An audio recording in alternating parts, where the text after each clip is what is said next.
9 acre कांद्याची लागवड आणि 1700 ते 1800 क्विंटल एवढं टार्गेट पार्ट 11.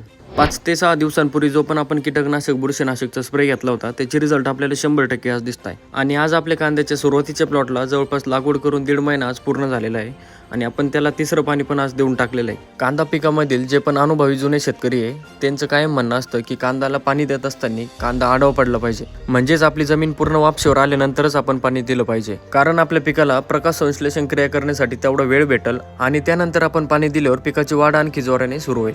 तसेच आता ह्या प्लॉटला तिसरे पाणी देऊन 2 ते 3 दिवस पूर्ण झालेले आहे आणि तुम्ही पिकाची वाढ आणि शायनिंग बघू शकता. आणि सर्वात महत्त्वाची गोष्ट म्हणजे जी पण आपली हलकी जमीन होती त्या प्लॉटला आपण 18 ते 20 दिवसाच्या दरम्यान पाणी दिलेलं आहे. आणि एकीकडे आपली भारी जमीन होती त्या प्लॉटमध्ये पण आपण पाणी द्यायचं ठरवलं होतं, पण मग एका हिशोबाने बघितलं तर कांद्यावर आणखी पिवळसरपणा आपल्याला दिसून येतोय, त्यामुळे आपण इथं 4 ते 5 दिवस आणखी थांबायचं ठरवलंय. यावरून आपल्याला समजतंय की जी पण आपली काही भारी जमीन आहे त्या जमिनीमध्ये आपण सुरुवातीच्या काळामध्ये किमान 22 ते 25 दिवस आपण थांबलो पाहिजे, तेव्हाच पाणी दिलं पाहिजे. तर मित्रांनो, आजचा व्हिडिओ आवडला असेल तर आमची शेती पेजला फॉलो नक्की करून घ्या.